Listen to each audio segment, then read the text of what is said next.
Hello, everyone, and welcome to episode 87 of the Hammer Territory podcast. I am your host, Brad Rowland, coming to you on a Wednesday, a little bit earlier than scheduled previously, and I'm joined on the podcast today by my co-host that I'm always joined by. His name is Scott Coleman. Scott, how are you after a rain-soaked day and lots of controversy? Hey, Brad. I'm doing okay. I was really hoping we were going to get another baseball game tonight with Chris Sale on the mound, especially after such an enjoyable opener to the series on Tuesday. But I think it's kind of everybody suspected. Today's game just never had a chance of being played. Tomorrow's game never really had a chance of being played. And now, with just a couple days left in the regular season, plus the potential now for a Monday, maybe doubleheader, things are very, very interesting for a plethora of reasons.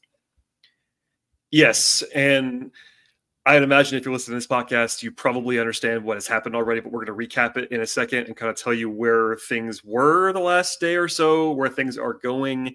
We'll kind of preview Braves Royals later on in the podcast. And plenty to discuss on a show, even without a game to break down. We should also say at the top of the podcast, as we always do, that we are part of the Foul Territory network of podcasts. Please subscribe to Hammer Territory anywhere you find your podcasts. Please leave 5-star ratings and reviews. Also, check out a crossover edition, our first ever crossover edition that we recorded on Tuesday. It was actually myself and Stephen Tolbert on the Brave side, along with the hosts of the Metsed Up podcast. That happened on Tuesday. It was a fun discussion. That was what you heard in this same podcast feed if you were a regular subscriber. But listen to that one. We did cover the game on Tuesday, which is why Scott and I are not going to go deep into that game now because we already did on this podcast. But a good place to start there, Scott, is to kind of talk about like where things are at this stage. The Braves did win the opener on Tuesday. I mean, you and I haven't talked since then. We don't have to break down the game, but our consensus last night was basically like, hey, the job's not done, but that was a necessary step one for the Braves. Obviously a huge game, the biggest leverage spot of the season, so to speak, and they went out and won it, which kind of was nice, especially not knowing what was going to happen the next day and all of that stuff. Imagine if the Braves had lost and we did this entire round of weather discussion after a loss and looking up at a 3-game deficit. It would be pretty gross. Yeah, I mean, it was huge to win the opener last night. And I mean, in some ways, it felt like the season maybe hung in the balance. And maybe that's a little hyperbole to say, but overall, I'm not sure. I mean, it was a huge game for a variety of reasons. Obviously, when you only have 6 baseball games left in the season and the race is as close as it is, every single game counts.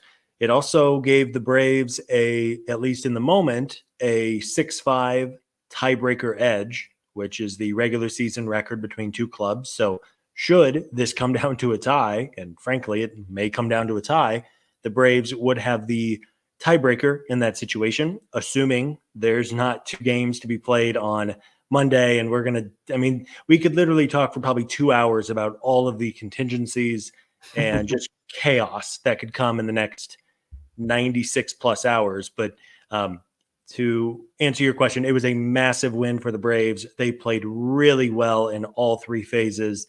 Defense was awesome. The pitching from Schwellenbach in particular was awesome.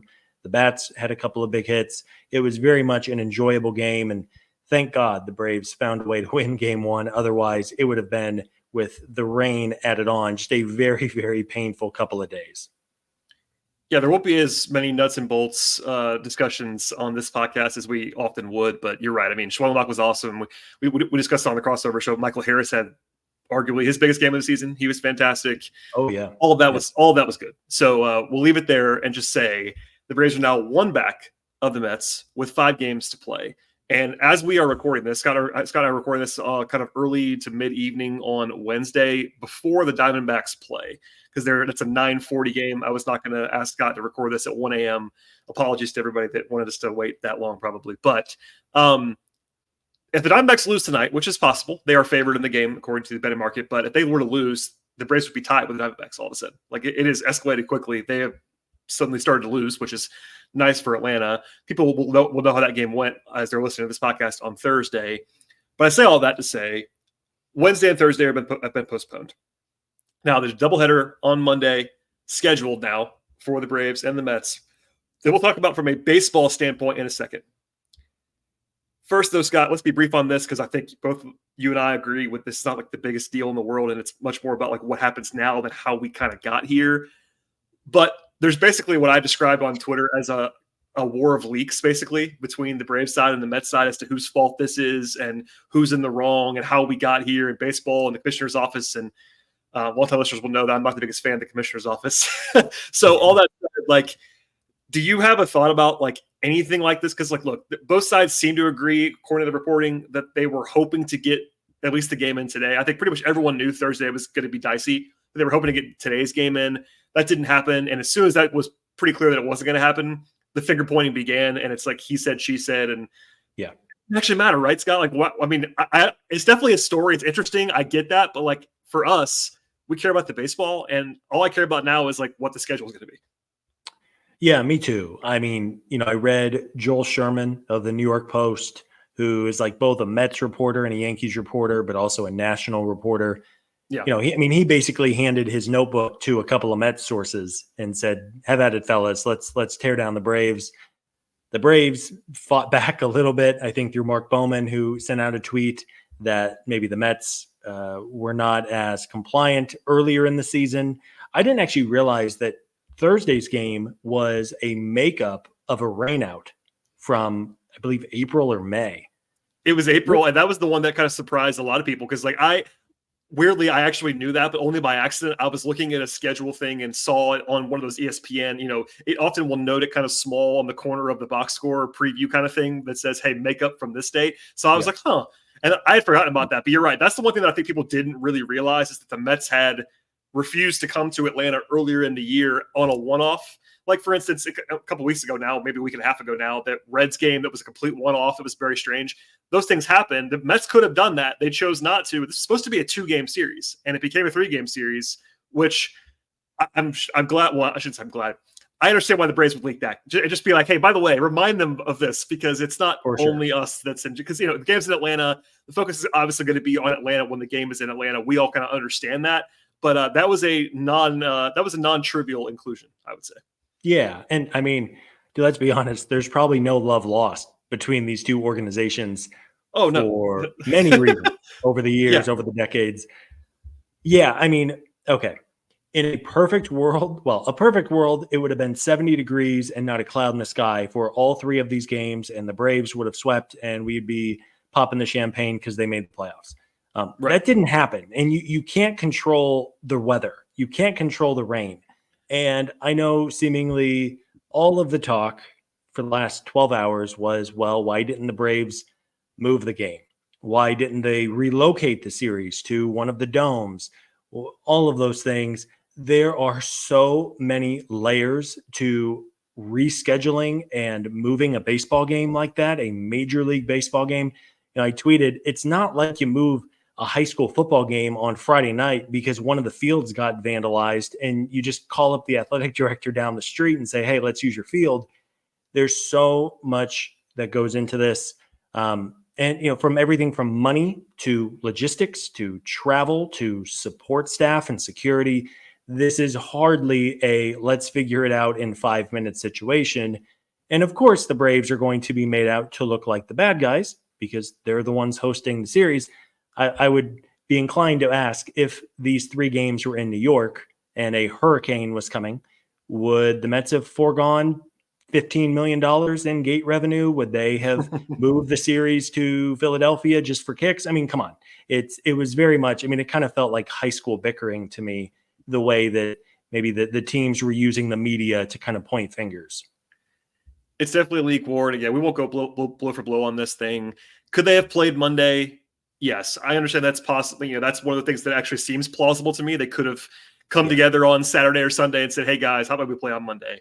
The Mets did play Sunday night, which added a wrinkle that people were kind of overlooking. That would have been a tough travel scenario. Nobody from New York mentioned that it would have meant the Mets would have played a game after landing in Atlanta at like 4 a.m. So magically, that was not part of the takedown of the Braves.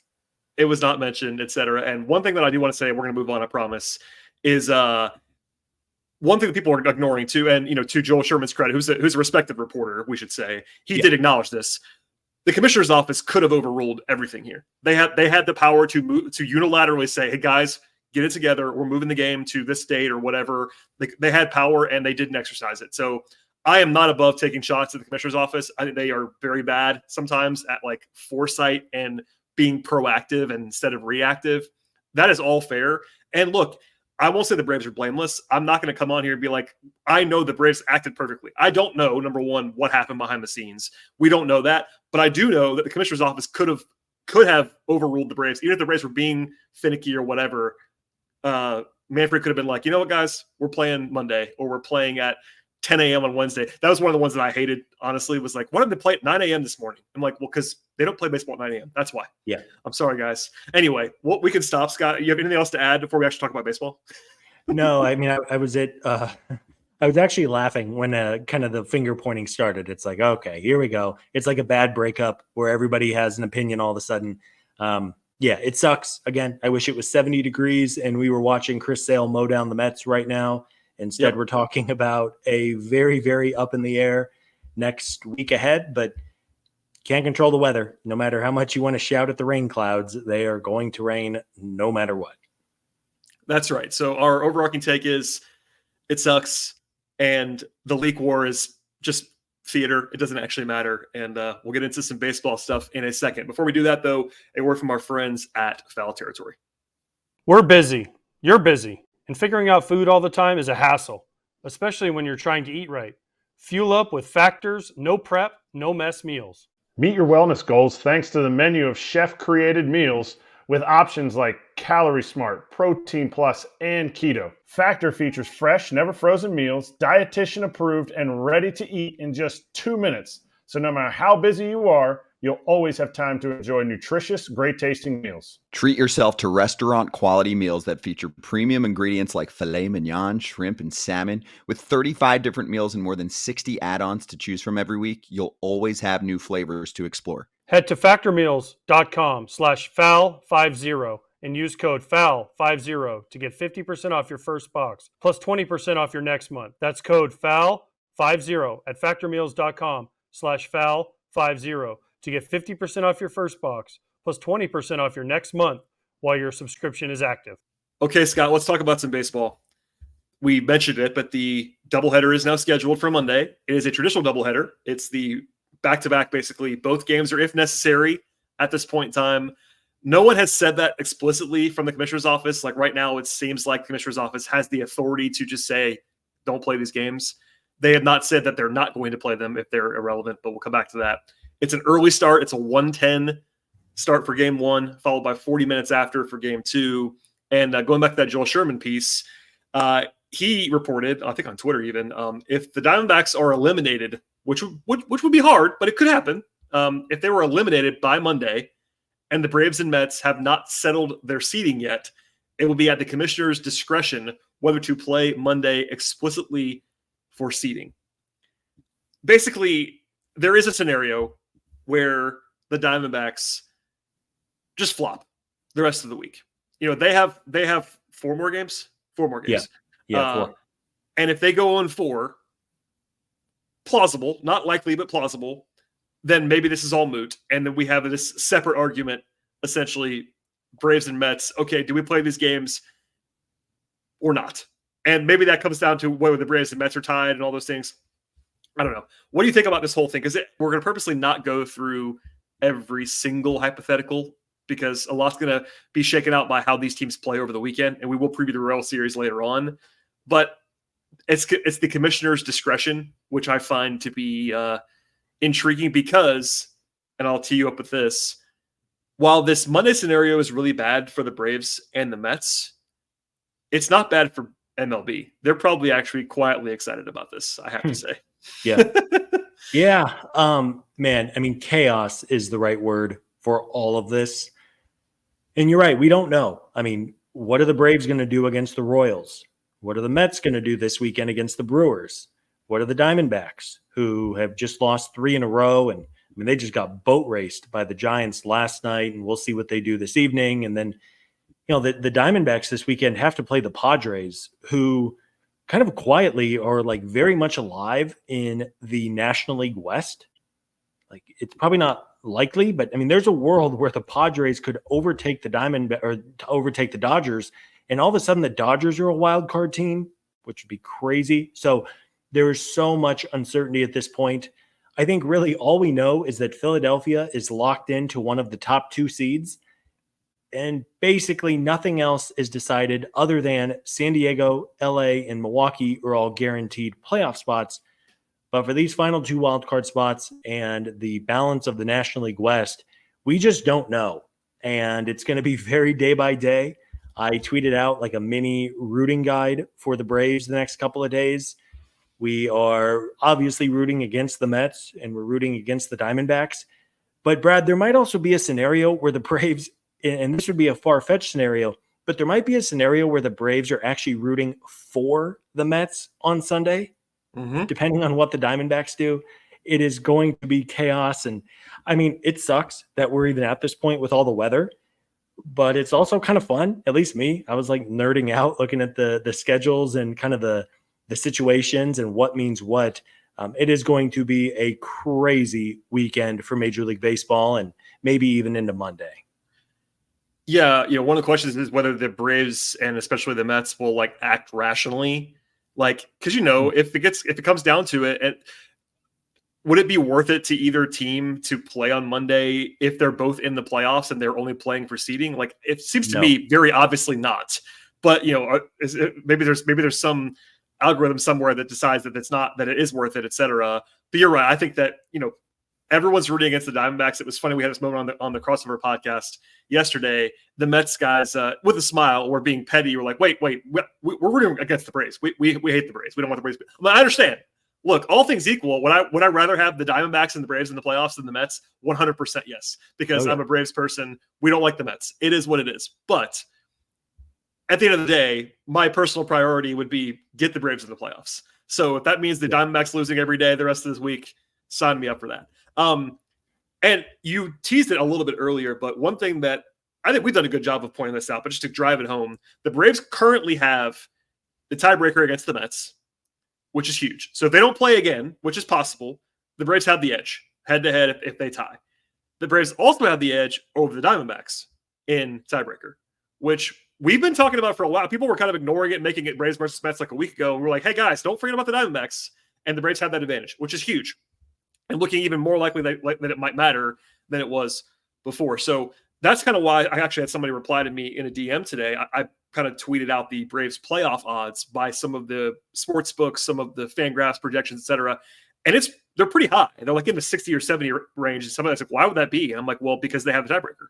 That when you get down to the last 5 games of the year, or 4 games, the Diamondbacks case, if you have the tiebreaker edge on both teams, that's like a 10% bump, if not more, because there are lots of scenarios where you tie these teams.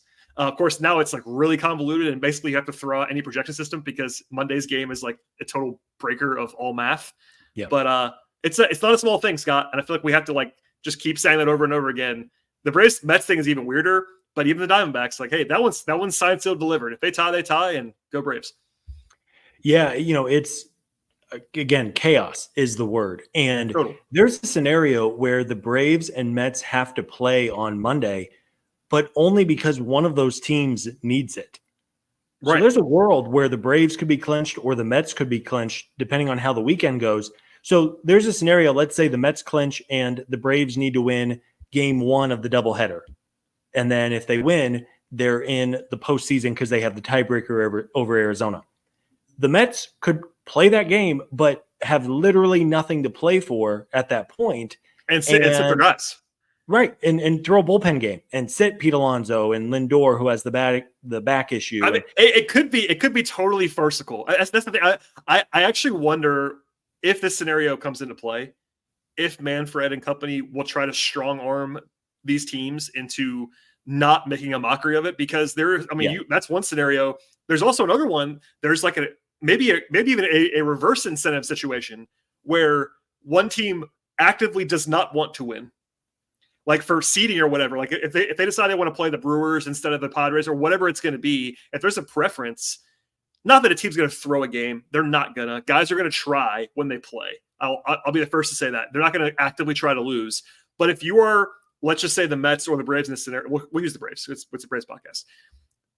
And someone in the front office decides, hey guys, it'd be better if we lose today. on Monday than it would be if we win.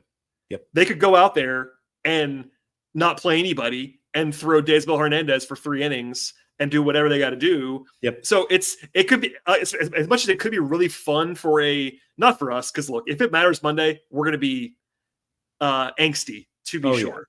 Yeah. But for a neutral baseball observer, it could be either incredibly awesome and entertaining on Monday, or it could be a total farce. And like, that's kind of weird. Like, this whole situation is very weird, but that little wrinkle and the potential that the Braves can, be rooting for or against the Mets based on what's going on. And then you could get to a situation where one team is trying and the other one's not trying as hard on Monday. It's like, man, It's so weird. Yeah. I mean, sincerely, it could be a situation where not only for the matter of seeding, but just if both teams are in somehow with a result in game 1, and it means you don't have to play game 2, sign me up. I mean, if the Braves have to, let's hypothetically say if the Mets win game 1, it means the Braves are the 6 seed and the Mets are the 5, or vice versa. But it means they don't have to play game 162 all day long. Whatever we need to do. Just to be clear, while you're saying that, like, we said it before, but the playoffs start the next day. That is the looming factor above all of this, is that, number one, it might be you have to travel to San Diego, but even if it's Milwaukee, like, that's not down the street, and it's the next day. So I actually had somebody, and they were just kind of following passively. And they're like, why is this such a, it's because the playoff, there is no time between games. If you have to play a doubleheader and use your entire pitching staff to navigate a winner go home doubleheader on Monday and then turn around and play on Tuesday, we'll get into a second with the Braves pitching staff and specifics. But that's why this matters so much. If they had a day off in between, it would suck to play a doubleheader, but it would not nearly be the consternation that it is right now. It's because they have to literally play, and there's no flexibility there. Apparently, baseball has basically said that's not moving. Like, they're playing on Tuesday. Whoever gets in is playing on Tuesday, wherever they have to go. No flexibility. So if they play a doubleheader, it's like, man, is anybody going to be able to pitch on Tuesday? Like, the Braves or Mets, if they have to play, even if they win comfortably, semi-comfortably, and I'm using that in quotation marks, let's say the Braves sweep a doubleheader on Monday against the Mets. We all celebrate. They're going to have to use every single available pitcher to do that, almost certainly. Yeah. And then you go into Tuesday as an underdog against anybody because you don't have your pitchers. Yeah. And hey, I mean, it sucks. It's the way it is. And for me, the totem pole, number 1, get in the playoffs. I don't care what you have to do. If you have to play 25 innings on Monday to get in the playoffs, you play 25 innings. God, let's hope not. Mentally, we may not survive. That's number 1. Number 2 is somehow, some way not having to play at all on Monday. And really, the only scenario is Arizona just completely collapses. They probably have to go 0-4. Yeah. I mean, maybe 1-3. Say, okay, so if the Braves sweep the Royals, and that's a big if, big if, with 1-3 in the Diamondbacks, that would be enough. So, like, maybe that's the scenario where you don't have to play on Monday. So that's not impossible. But the having to beat the Diamondbacks by 2.5 games in a 4-day span is unlikely, to say the least. Yeah. Yeah. So make the playoffs. If you don't have to play at all on Monday, that would be the dream. Unlikely, but the dream. And then it's only having to play 1 game on Monday. And then it's having to play 2. And again, if you have to do it, you have to do it. But again, the tiebreaker, which I think you made a good point a little while ago, the tiebreaker may absolutely come into play here, where sure, maybe if it's a tie, or if the Braves and Mets are half a game up on Arizona, both of those teams own the tiebreaker over Arizona. The Braves won the series outright, and the Mets and Diamondbacks split 3-3. But then it goes to interdivision record, and the Mets have the edge there. So again, it could be very weird. If I had to bet today, Brad, very officially, 8 p.m. Eastern on Wednesday, I'm going to wager that game 2 is not needed on Monday. It may not necessarily be a good thing for the Braves. It might mean if they don't have a good weekend against Kansas City, it may not even come to that. But regardless, I'm going to guess that they only have to play 1 on Monday, which is not ideal by any means, but it's not having to go 18 innings of kind of balls to the wall, all out, use everybody like it's a game 7. All right, we should preview the Royal Series. We talked around it. We understand what's going on there, and it's Wednesday nights we're talking. Friday's game, by the way, it looks kind of iffy with the weather. Look, I'm tracking this stuff religiously. I live here. Scott doesn't live here. If you listen, if new to the program, Scott lives in Arizona, where it's probably 100 degrees. I don't know. I should have asked you that before. It was 103 degrees. Yeah, 103, and we haven't seen a drop of rain in weeks. Yep, sounds about right. As of now, Friday's game should happen. The biggest wrinkle is can the Royals get to Atlanta? Because they play a game on Thursday and have to fly to Atlanta, and that's Thursday's the worst day of the rain and the hurricane coming through and all those things. So provided they get to Atlanta, the forecast looks okay. And even if it doesn't happen, they can get in a doubleheader on Saturday. It looks pretty good over the weekend. So those 3 games should happen. The Royals could clinch a wild card spot as soon as Thursday. So that is potentially helpful for the Braves. They're playing the Nationals. The Nationals have been a thorn in the Braves side this year, but they're not as good as the Royals. The Royals have been stumbling a little bit down the stretch. We should at least acknowledge that. But if they take care of business, you might have a hangover game at some point. You might have a team that even beyond a hangover game is not necessarily quite as motivated as they typically would be because they won't have much to play for because they're not. If they get in the wild card, their division race is over in the Central. Once they get in, they're just lining up for the playoffs, which could be a big factor towards Atlanta. Yeah. We're rooting for the Royals tonight and Thursday. Obviously, the faster the Royals clinch, the less incentivized they are to play the Braves as tough as they can. I believe the way the American League is set up, the Royals and either the Twins or the Tigers are guaranteed to be the 5 and 6 seeds. We could probably have a long conversation about who you'd rather play, but alas, we're not a Kansas City Royals podcast. If it means that if the Royals can clinch early, it means that maybe Bobby Witt Jr. doesn't play. It means that they don't throw that they reschedule their rotation and they throw a couple bullpen games. Things, and it's funny, I mentioned that on Twitter and a couple people responded, "Oh God, we know what the Braves do against like the worst pitchers in the league." It's fair. It's a fair response to have to you. I understand. It is right. Get a couple Cy Young winners out there, and the Braves will win. But some 27-year-old rookie from AAA comes up, he mows the Braves down for 8 innings. So obviously rooting for the Royals up until Friday. Let's hope the field is in good enough shape to play on Friday night. The absolute last thing the Braves want to do is then have to play a doubleheader on Saturday as well. That would be pretty disastrous, honestly, just from a pitching lineup standpoint. But we'll see. Kansas City, good club, and let's hope they don't have a whole lot to play for this weekend. Yeah, so the last thing we have to talk about before we sign off here is the pitching. So there's a lot of uncertainty here, and true to form, Brian Snitker was asked today, post-rain out, and he would not give specifics, which is not a huge surprise. There has been some assumptions, and I'm not quite ready to make this assumption. I think it may be the most likely scenario. They're currently lined up to be, if they want to, they could throw Sale on Friday and Fried on Saturday. That is my best guess. That's what they've been lined up to do. It would not stun me if they didn't do that now, because there's so much of uncertainty in play here. But it makes logical sense because for one thing, they're their best 2 pitchers. You want to make sure they actually give you a chance to pitch and have your best chance to win. And also, if you are thinking big picture about the playoffs, them pitching earlier means they're available earlier in the playoffs if they get there. Does that make sense to you as just a lead item Friday and Saturday? Yeah. If you start Sale on Friday, he would, if needed, would pitch game 2 of the wild card round. And if you pitch Fried on Saturday, he would pitch game 3 of the wild card round, again, if needed. And then Sunday is anyone's guess. I'm guessing the Braves won't make a final decision on that until Saturday night. I can almost guarantee it. They will not tell. If they did, they won't tell a soul until Saturday night or Sunday morning. If that, they might tell the guy who's pitching, of course, to prepare. But just to say this out loud, they would have. Okay, if you assume, and again, we just made the point, you can't assume this, but if you do assume Sale Friday, Fried Saturday, they could do whatever they want on Sunday. Everyone will be ready to go. Schwellenbach will be on full rest. Morton will be on extra rest. You could go with a bullpen game. You could do all kinds of things. You could maybe, Ronaldo Lopez is supposed to come back and be eligible to pitch as soon as Friday. He hasn't pitched in a while, but he threw a bullpen this week. He's another arm, and it's been great this year. So they can throw the kitchen sink at it if they have to. A lot of it will come down to what the game means. Like, it's going to mean something on Sunday, but if it's like, okay, if we can make sure we don't have to play tomorrow, then it becomes more of an all hands on deck.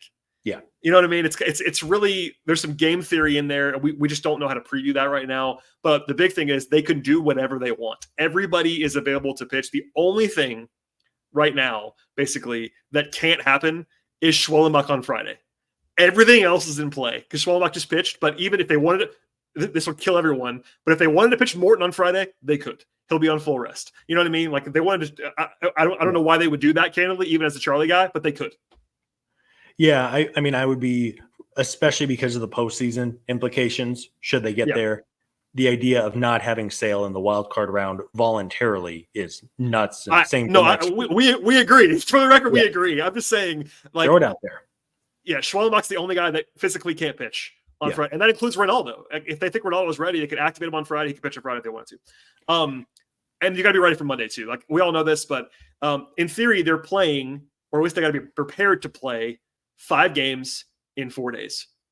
And you have 5 starters. If Ronaldo is back, you have your 5 starters that you trust.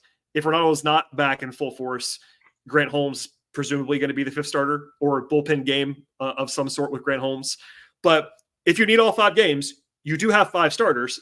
The question would then become, what the heck happens on Tuesday? But that's a Tuesday problem. Yeah. This is very much, let's have the same conversation Saturday night when if the Braves are still alive, we're probably going to do a podcast. We'll see. I mean, it's basically impossible to know right now. I think we're in agreement that we would both be shocked if it's not Sale Friday and Fried Saturday for many, many reasons. And then you just truly look at the standings and see if Arizona goes 3-0 between now and then, it's a different conversation. If Arizona goes 0-3 between now and then, it's probably a different conversation. Same with the Mets. We don't know how the Braves are going to perform. It is very much up in the air, but we do have a pretty good inkling that no matter what Brian Snitker did not say today, we know what they're going to do on Friday and Saturday, assuming the weather holds up. We think so. And just to not to put my kibosh here, but there is a scenario where by Saturday that you're going to have to sweep the Mets on Monday to get True. in. Yep. And if you know that, you almost punt Sunday.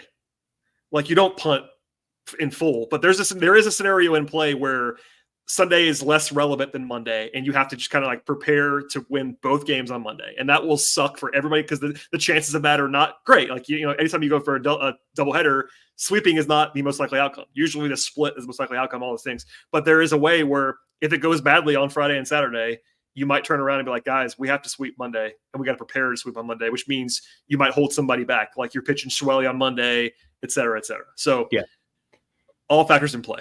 We will see. I mean, you could probably go a little crazy if you whipped out like an Excel sheet trying to. We already are right now, I think, on the podcast. We're already going a little bit crazy now at 35 minutes in. But we are rooting against the Diamondbacks. We are rooting against the Mets, and whatever else has to happen between now and then, so be it. But let's hope for a season. It's almost fitting, Brad, that in a season where like everything has gone wrong for the most part, that now there's a hurricane and it just wiped out 2 of the final 5 games of the season. Just so another thing.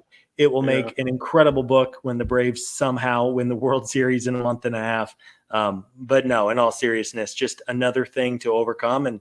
And we'll see what the weekend brings and probably what at least one game on Monday will bring. Yeah, that's right. In the meantime, go Royals until Friday.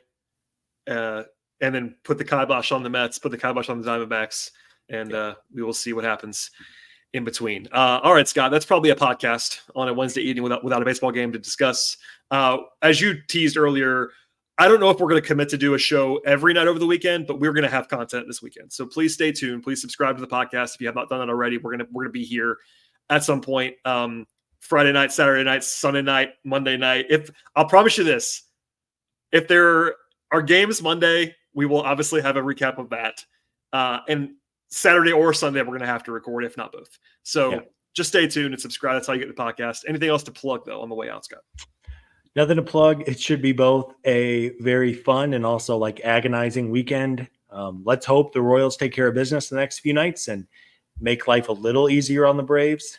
God knows they could take all the help they can get. Let's hope our friends in Milwaukee and San Diego, at least our friends for the next couple of days. They might become our enemies like a week from now, but That's at right. least our friends today in Milwaukee and San Diego do us a solid as well this weekend. But a lot of craziness. One of the wildest scenarios in the many years of watching and talking about Atlanta Braves baseball. Here they are. And again, it just feels fitting in a season where so much stuff has happened. More bad than good, but hey, here they are. 4 days, 5 games left in the season. They have a chance to make the playoffs.